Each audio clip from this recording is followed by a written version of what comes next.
Hello, everybody. It's Sunday, and it's time for the Expendable Show. I'm your host, the Expendable. If you like my show, like, subscribe, and ding the bell. Let's gain some more followers. I'm starting to do pretty good. I appreciate you all. I appreciate everybody who jumps in the comment section. It's a lot of fun to interact with everyone. This episode is brought to you by Gatsby Trading Solutions. So I'm a huge football fan. I'm a football junkie. Obviously, I have my old high school football jersey hanging back here.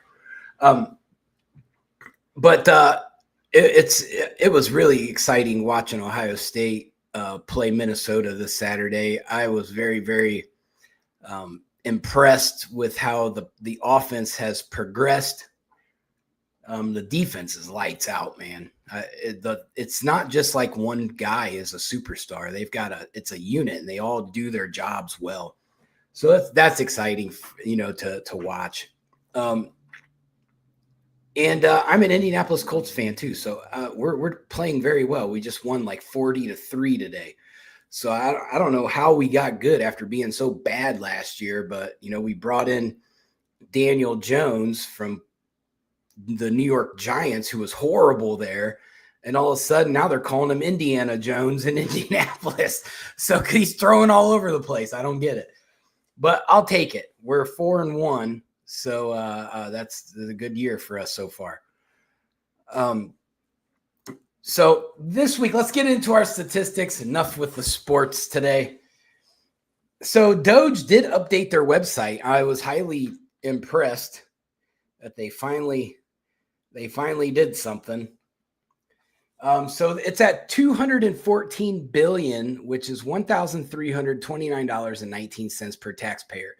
The debt clock is showing $659 billion. That's $5,869 per taxpayer.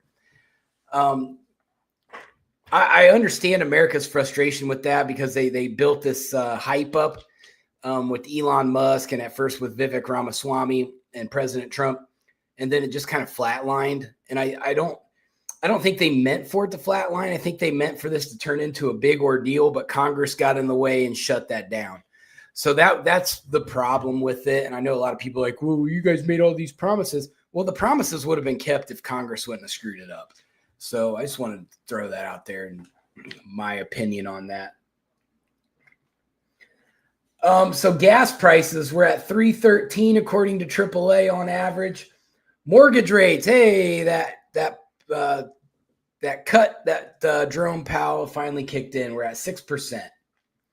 So hopefully we'll get under 6 here before long, and we'll be in good shape. Trump's approval rating went up 0.8%. So he's at 45.3. And the Dow Jones closed on Friday at 46,758.28. So that just tells me that Congress doing their shutdown didn't affect the stock market at all. So it makes me wonder if the stock market, or if Congress even matters. Does Congress even matter? Probably not. They shut down. There's no government, and the Dow Jones went higher. So there you go. They're worthless. It's official. The market said so.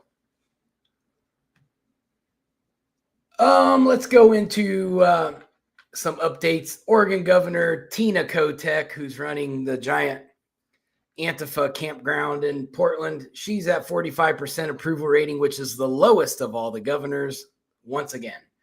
Portland Mayor Keith Wilson, his approval rating is 22%, so he's still a failure. Chicago Mayor Brandon Johnson, his approval rating is 6%, the lowest in the country.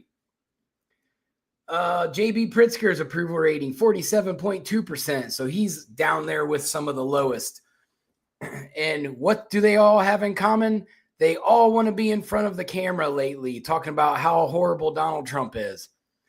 You should probably clean your house before you start poking at somebody else's. That's all I got to say about that.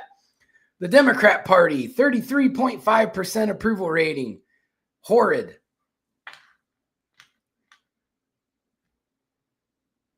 So let's get into our riots this week. It's been going on all weekend. There's even some stuff going on in places that I wouldn't have expected it to go on. But let's get updates from Antifa in Portland, since they are on the streets admitting that they're Antifa. So it's about time for, since they're a domestic terrorist group, we should probably round them all up and imprison them, or allow them to achieve success at due process. So the ICE facility confrontations are still going on. At least 3 Antifa-affiliated protesters were arrested outside the South Portland ICE facility during protests that federal officials described as a massive show of force. Arrests included a prominent Antifa live streamer and other allegedly involved in unlawful activity. Now, I should have got that video because it's funny. The live streamer that they arrested, they showed a video of him like flipping off the camera, saying "fuck ICE" and all this. But then they show him again. They record him while he's at the jail, and he's all in a chair, like shaking like this, like a little girl. Like, come on, man! I'm telling you, bro. And he's a baby face looking little kid, like he's probably barely 18. He's gonna have a tough time in that jail. I'm gonna tell you that right now. You know what happens in jail? They don't care about your civil rights in jail. Just so you know. And if you go to prison, you better team up with somebody. You better turn into a Crip or something, because it's gonna be a long day. But deployment of troops. So President Trump authorized the deployment of 200 Oregon National Guard troops to protect federal facilities. War Secretary Pete Hegseth reportedly considered sending in the elite 82nd Airborne Division, though that plan was not executed as of yet. I think it would be awesome if they did. I think that would really open some eyes, because those boys don't play around. It'll be a bad day for Antifa. So assaults, there's been some assaults and some vandalism going on. So federal officials reported nightly clashes involving Molotov cocktails, strobe lights, and assaults on officers. One officer was hospitalized after being attacked during protest. Conservative journalist Nick Sorter, who I've been paying attention to him, he's been doing some great coverage of that. He's trying to kind of stay out of the way, but they keep going after him. He was arrested after being attacked by Antifa members.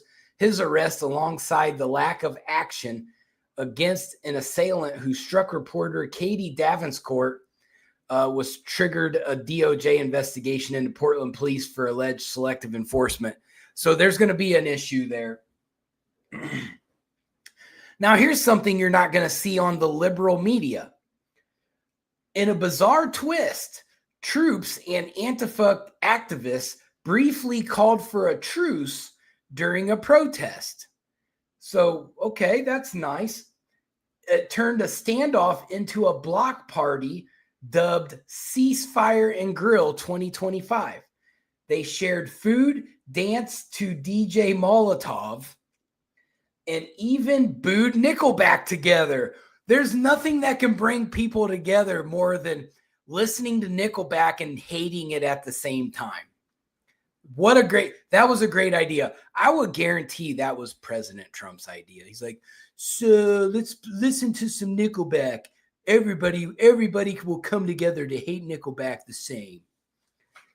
So this doesn't seem true, but I went and I looked at it It's from several different media outlets that happened.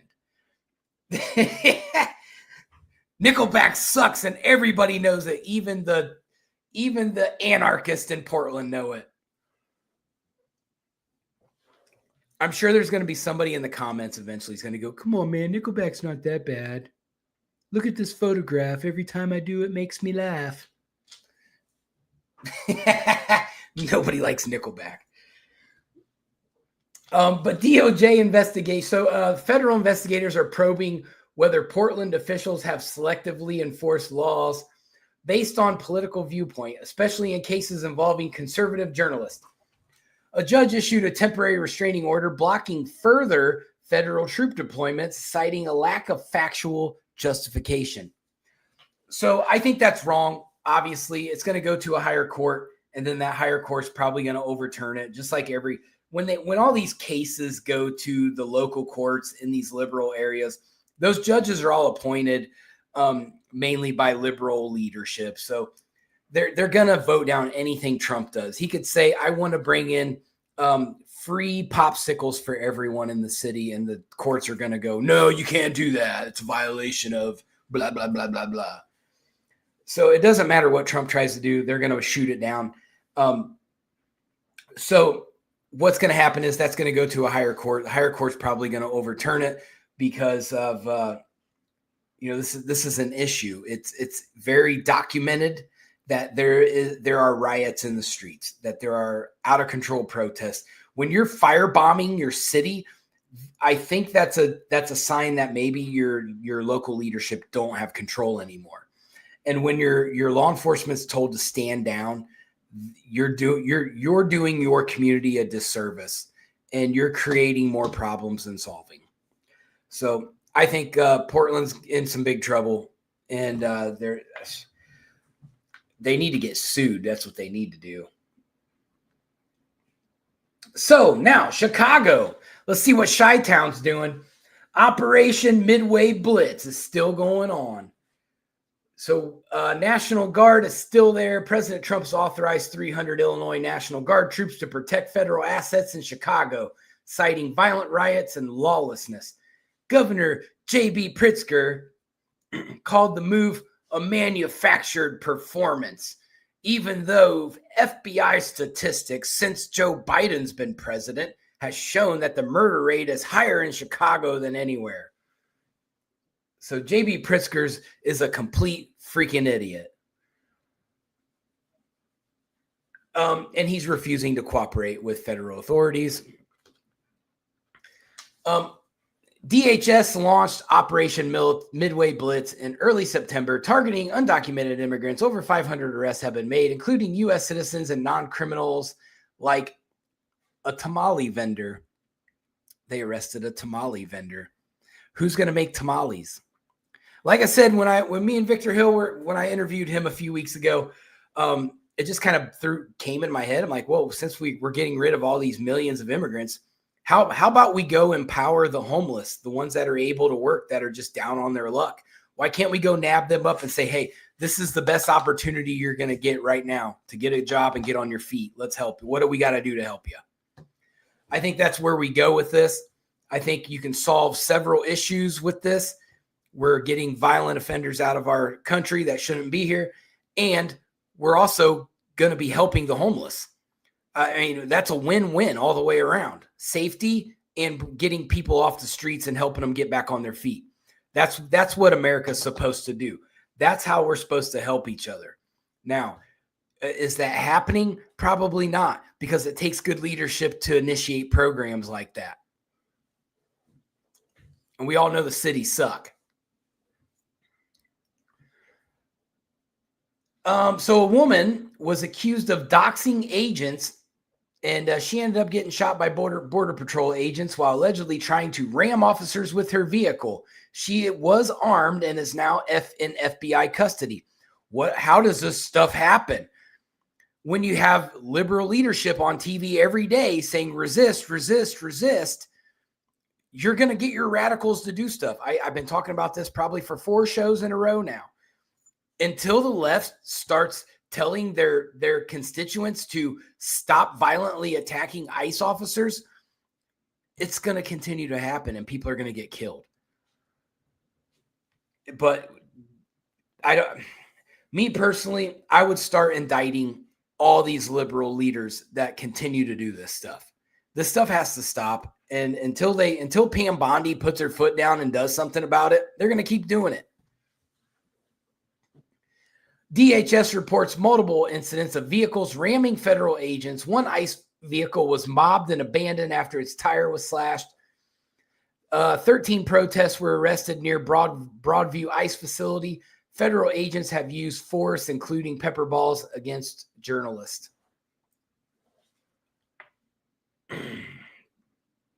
their so-called journalists, the lefty ones that are helping.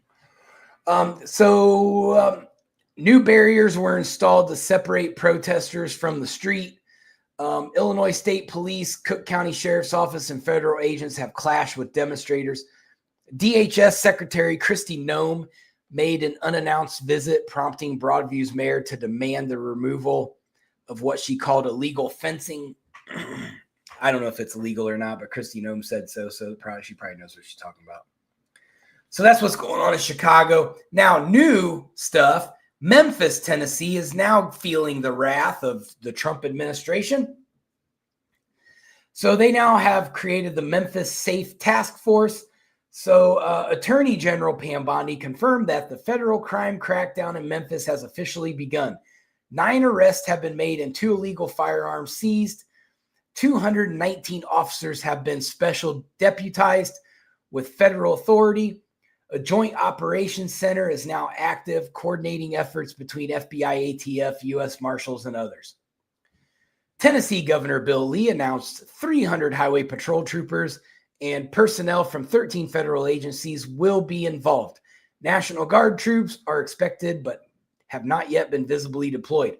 Now, why is that different from other states that we've been talking about, Chicago and Oregon?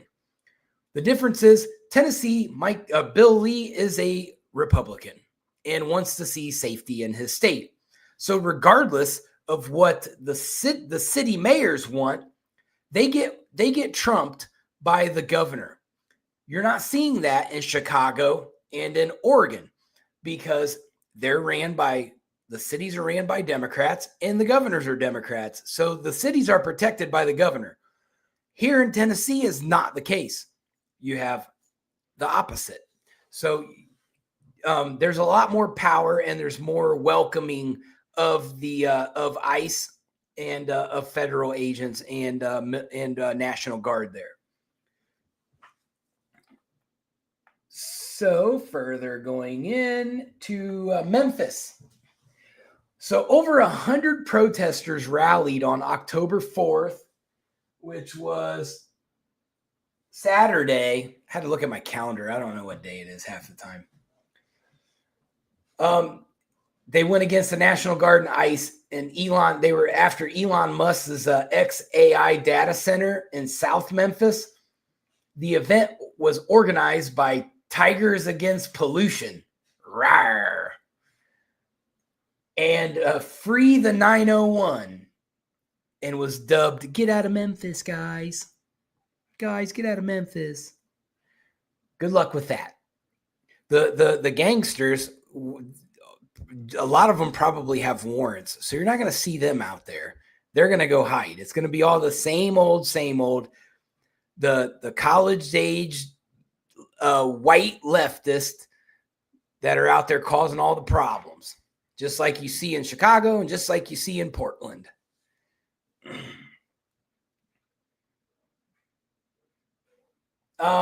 So a DHS registered helicopter circled the protest route, drawing criticism and intimidation tactics. Protesters chanted, "No National Guard in our backyard," and "Fight fascism, die." Fight fascism or die. Accused the city officials of enabling federal occupation. These dudes don't even know what fascism is.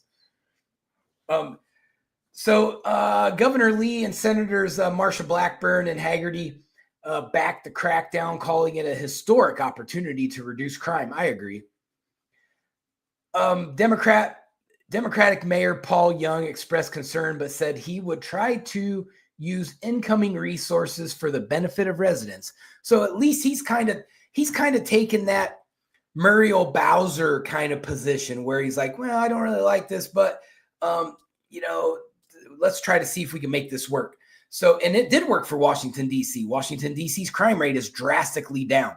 Washington, D.C. is a safe place to go now, according to several media outlets. Representative Steve Cohen says Memphis's congressional representative criticized the wartime rhetoric and lack of collaboration from federal officials. Well, because they know that the leftists government in Memphis is not going to cooperate with federal officials. They're going to tip off where everybody's at and all their positions like they do in Chicago and Portland. So yeah, you guys are compromised. I hate to say it, but that's what it is. Memphis police report a 25-year low in overall crime for 2025, with murder, assaults, sexual assaults all down. However, federal officials cite persistent issues like carjacking and gang activity. Look, they can say their statistics all they want. I'll guarantee you they're fudging those numbers. Because if you watch enough social media and TikTok and you see the pride that they have in the shootings and how tough Memphis is, like, this is a crime-ridden town. Hey, what's up, G bro?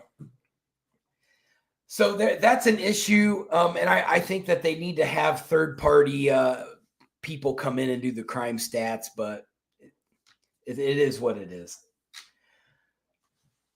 So let's get into the updates of the government shutdown. Obviously, the Wall Street doesn't think that there's much of a problem with the government being shut down. We closed at a high. So nobody cares if Congress goes to work. Just stay home. Let Trump do everything. But that we can't do that because then they'll say it's a dictatorship. The federal government officially shut down at 12:01 a.m. on October 1st after Congress failed to pass the funding bill. This marks the 21st shutdown since 1977. So everybody's acting like this is like the first time this has ever happened. It's happened a lot. And it's already the 5th longest in U.S. history. So yeah, go ahead, Chuck. Stay home. I'm tired of seeing you on TV anyway.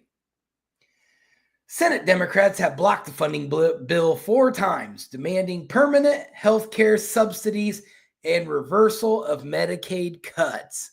That's what they're fighting for. They want those funds back. Why? Because the illegals get them. They can sit here and say, illegals can't get Medicaid. We're going to get into how they're doing it, because I can show you how they're doing it. And they got caught doing it. We'll get to it later because it goes into my next segment. So Republicans led by President Trump insist on short-term funding plan, continuing resolution, and accuse Democrats of forcing the shutdown. Trump called it Democrat forced closure, and it is.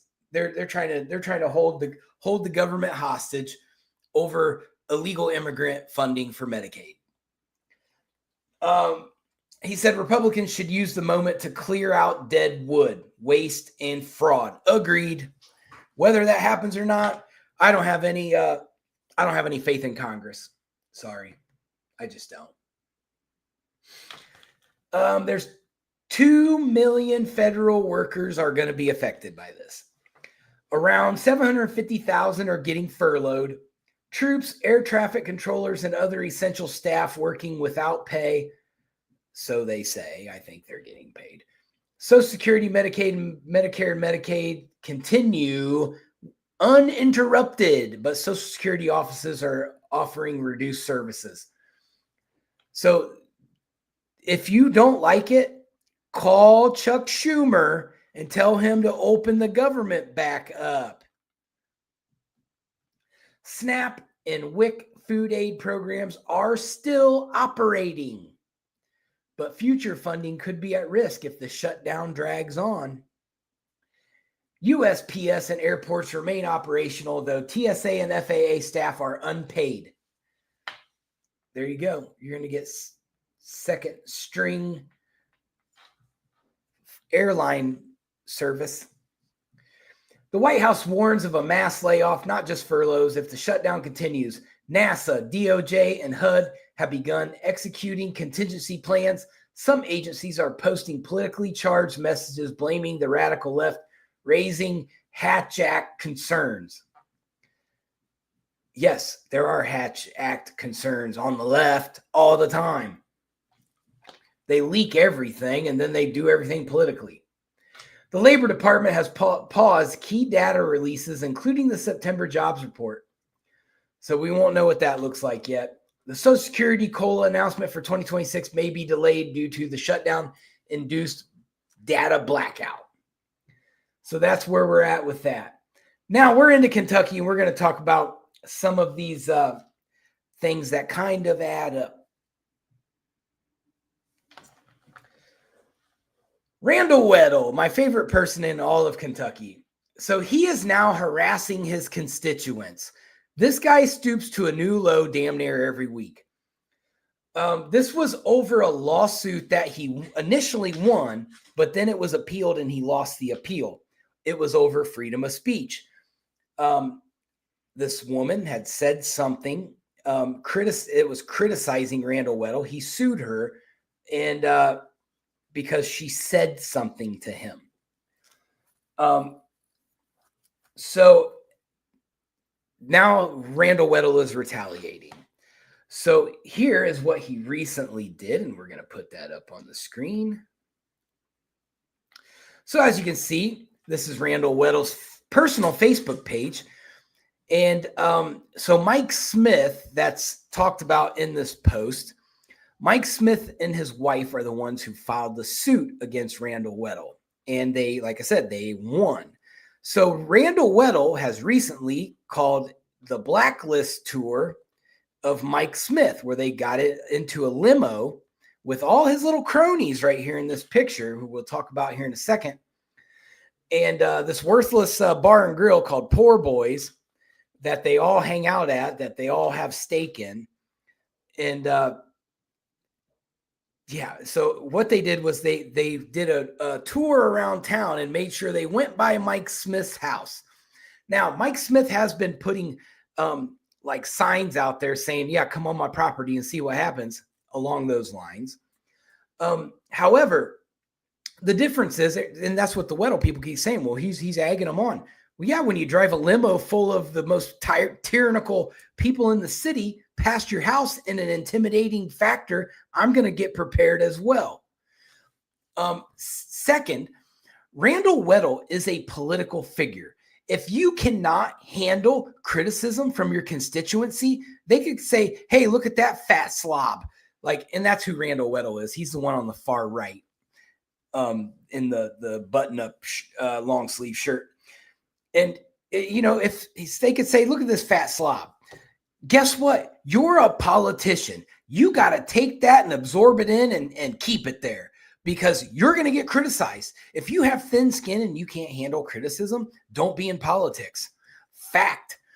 But the fact of the matter is Randall Weddle can't handle criticism. He gets butthurt about it every time. It's easy to bait him into retaliation. He does it every single time. Whether he has his family post videos about you or slanders you everywhere or does intimidating things, have somebody send you anonymous threatening emails, like these things, this is what his camp does. Now, he'll run around and he's trying to scare people and say, oh, I got mafia ties in Kansas City. Well, let me tell you something. I know you don't. I'm calling your bluff, because if you did, the mob wouldn't let you be so damn sloppy and have all your business thrown out, and so the whole United States of America can see it. They would have shut you up by now. So good luck with that. You're an idiot. And two, it might not be two, it might be four. I think I'm on point 4 now. These guys, so Randall Weddle likes to fraternize with the people that are also his personal security. So you got Bobby Scott, Andrew Yaden. He's really irrelevant. He's just a loudmouth that has a car dealership. But the guy in the middle, that's Bobby Day. He's the police chief, and he is extremely worthless. He doesn't say anything to the community ever. We have the Doug Harless murder by his department. He doesn't talk about it at all. There's no officers being held accountable for that. They keep deflecting it to the Kentucky State Highway Patrol, and that's just horrid. These cops, they are the goon squad of Randall Weddle, without a doubt. They take cash payoffs. They're his personal security. Like, how is if the Kentucky State Highway Patrol comes back in the Doug Harless case and say, hey, you guys need to hold somebody accountable. Like, there should be a reference to the prosecutor's office for this. What's Randall Weddle going to do? Is he going to offer up one of his buddies in this picture? Is he going to offer up one of the other police officers, the people that he's been giving money to that probably has a lot of dirt on him? He's not going to do that, but somebody's probably going to make him do it. Hopefully. I mean, I have my doubts about the KSP. We're already in our 10th month of this investigation that should have been done 5 months ago. But Randall Weddle is going to have to make a decision. And for those of you who don't know, so what happened was a guy went and stole the weed eater of the judge executive of like one of his rental properties of sorts. So they went and picked him up on a warrant. He went to jail. A few hours later, around midnight, London Police Department goes out of their jurisdiction into Laurel County, where the sheriff's office has jurisdiction, and we have yet to hear from Sheriff John Root whether or not he gave them authorization. He's being very quiet about it. So London Police Department goes out there and they go to the wrong address. They kick the door in and they shoot and kill Doug Harless. The wrong guy, wrong house, wrong address, innocent bystander. And no accountabilities happen. We're 10 months into this investigation and not one cop's been held accountable for this. But if this was, Louisville or Lexington or the Breonna Taylor situation, guess what? A cop went to prison over that. Same situation. So there needs to be something held accountable here. The problem is Bobby Day, the police chief, former Kentucky State Highway Patrolman. Also, Randall Weddle is the #1 donor to Andy Beshear, governor of Kentucky. So there's a lot of strings here. And there's a lot of, hey, I remember all that money I gave you? Or, hey, I've done some dirty deeds for you. That's where we're at. They're trying to figure out how to navigate through all this. How do we get out of this with low risk? And because if I was a crooked cop, I was the head of the KSP, I'd be doing the same thing. How do I minimize the damage of this? What do I have to do? Well, now I'm hearing they're offering up this officer named Wolf, who has no real ties to nothing. They're just going to offer him up instead of Josh Morgan, who's got ties to Randall Weddle and his wife, who, from what I understand, was the one who actually shot Doug Harless. So they're trying to figure out how to brush this all under the rug or minimize the damage. So, what needs to happen? There's been no proactive disclosures out of the mayor's office, even before he was impeached. Well, now he's back because they overturned the impeachment. The courts did. So Weddle did not publicly release key documents like the warrant, dispatch logs, or officer statements related to the fatal shooting of Doug Harless that happened on December 23rd, 2024.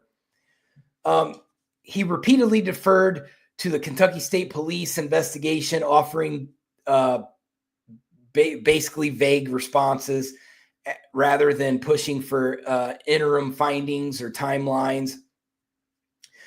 Former officer Jared Hale sued Weddle in the city, alleging that Randall Weddle leaked a confidential recording to falsely implicate him, Jared Hale, in the Doug Harless death. So there's controversy legally documented in this county involving the Doug Harless case. The suit claims Weddle used the leak to shape public perception while avoiding formal accountability. So what they did is he went and took a 911 call and leaked it that involved the judge executive and Jared Hale, which made it look like they were the ones involved, which we're starting to piece together that that's not the case. that Randall Weddle may have had some direct involvement in this. And we have yet to see the warrant. It's like they don't even talk about the warrant at all, like it never existed. So I do have the policies and procedures of the city police department. They have not shown where the officer, there's no affidavit. We haven't seen an affidavit from the officer that shows all the facts of the case to present to his supervisor, according to policy. There's no sign off on it by the supervisor because there's no affidavit. So after that happens, then it's supposed to go to the city attorney. We don't have any record that happened. And then the warrant, we have no record that a judge signed a warrant. So there's all these question marks in policy that we're not sure that they followed. So we'll see what happens. So officers served the warrant at 511 Van Zant Road, which is Harless's home, instead of the intended 489 Van Zant Road. Weddle never publicly addressed how this error occurred or what protocols failed. Now, I know a few of the fire department officers or firefighters and several of the EMTs. Now, what they told me was that we use the same system. We don't get sent to the wrong address. We've been out to that address. And why didn't, when they went to go get the initial guy, which I'm not going to say his name because I don't really think it's all that relevant. He's just the dude he ended up getting like 5 years in prison for stealing that weed eater. But they didn't have problems finding the address then. When they went to pick him up, they went right to it and got him. So there's a lot of question marks and there's a lot of rumors going around. I'm not going to talk about them, but they're there. So Weddle's handling of the case contributed to his impeachment, obviously. The guy's a complete moron. And he thinks just because I'm a billionaire, I'm smart. That's about as far from the truth as you can get.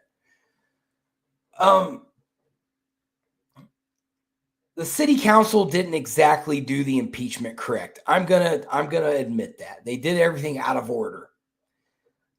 Acting Mayor Tracy Handley later sent a letter to the Kentucky State Police demanding a timeline, preliminary findings, and non-sensitive records. Those are things Weddle never did. And the Kentucky State Highway Patrol gave her a very bland, know-nothing response to that.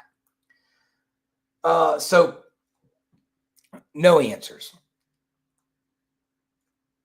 So that's where we're at with that. Now let's talk about Andy Beshear and how we know that we have an immigrant Medicaid problem. So the big thing that Chuck Schumer and them keep saying on TV is, hey, well, immigrants can't get Medicaid because you have to have a Social Security number to get it. Touché. But here's how it happens.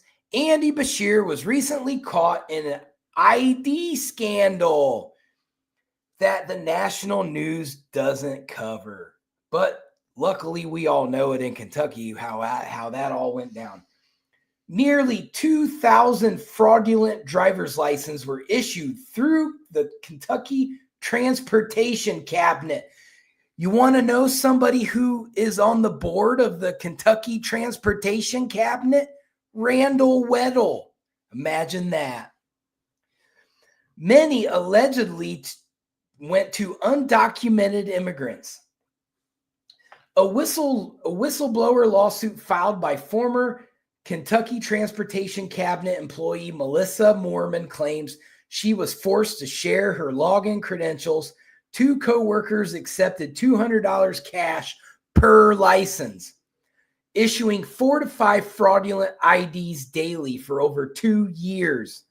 She was fired after reporting the misconduct and meeting with federal investigators. Well, isn't that dirty? How the state of Kentucky under Andy Beshear fires this woman for blowing the lid on the fraudulent driver's license scandal. Andy Beshear knew about it. Andy Beshear facilitated it. and had goons down there making sure it happened. Randall Weddle has a part to play in this with his WB transport, but we're not going to talk about that. That's her hyperbole right now. So Kentucky State Police is investigating, just like they're investigating the straw donations Randall Weddle sent illegally to Andy Beshear. Beshear says his office is cooperating, but disputes some claims in the lawsuit. 1,985 licenses have been revoked, including IDs used at airport check-ins and secure locations. Republican lawmakers, including Senator Aaron Reed, are calling for an independent investigation outside of the executive branch because they know the executive branch in Kentucky is compromised heavily. Legislation to return licensing authority to county-level offices for better oversight. Beshear has not been accused of direct wrongdoing, but critics say his administration failed to act decisively. He's directly involved. I don't care. The scandal has become a flashpoint for debates on immigration, public trust, and executive accountability. And that's the thing. You want Andy Beshear to be president or vice president. He doesn't even know what his people are doing, so he claims. He doesn't know what his people are doing underneath him. How are we supposed to trust that he's going to monitor the people that work under him if he's president, if he can't even control the people in the state of Kentucky? So prominent Louisville attorney Sam Aguiar, a Beshear appointee, was investigated for allegedly funneling campaign donations through straw donors to Beshear in 2019. A grand jury declined to indict, but the case revealed murky fundraising practices and political favoritism. Aguiar has been appointed to 3 state boards by Beshear. That doesn't sound like a pay-to-play, does it? London Mayor Randall Weddle, a so-called Republican, but he donates to nothing but Democrats. He helped raise over $500,000 for Beshear's re-election by tapping employees and associates in the reverse logistics industry, which is basically a theft industry. Texts obtained via open records show Weddle coordinated donations with Beshear's fundraiser, Lucas Johnson, raising $219,000 in 1 week alone. How did he do that? He must be the greatest fundraiser ever. This raises questions about cross-party influence, donor bundling, and potential quid pro quo, especially given Weddle's later legal troubles and reinstatement.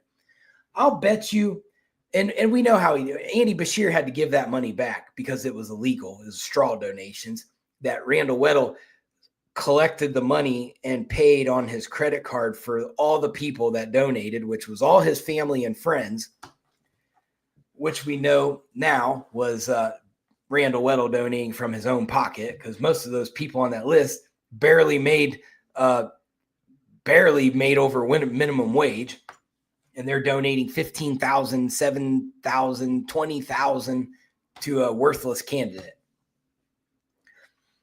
Beshear's administration continued spending millions on COVID testing well after emergency protocols ended. Another scandal. The Texas state auditor sued Beshear's office, alleging obstruction and lack of transparency and financial disclosures related to pandemic spending. He got sued again. Beshear's image as a moderate Democrat in a red state is undercut by alleged donor manipulations, appointee controversies, transparency failures, and spending and oversight. This guy's just a baby-faced scam artist, just like Randall Weddle. All these guys, they all hang out together, and they figure out ways to steal the Kentucky taxpayers' money, just like they did with the FEMA funds and offshore straw accounts, just like they did with the ARC facilities. That's a giant kickback scam that Andy Beshear is involved in. It's a huge, huge scam. These guys do nothing but steal from Kentucky. So there you go. That's all I've got today. Everybody have a good week at work. I'm out. Peace.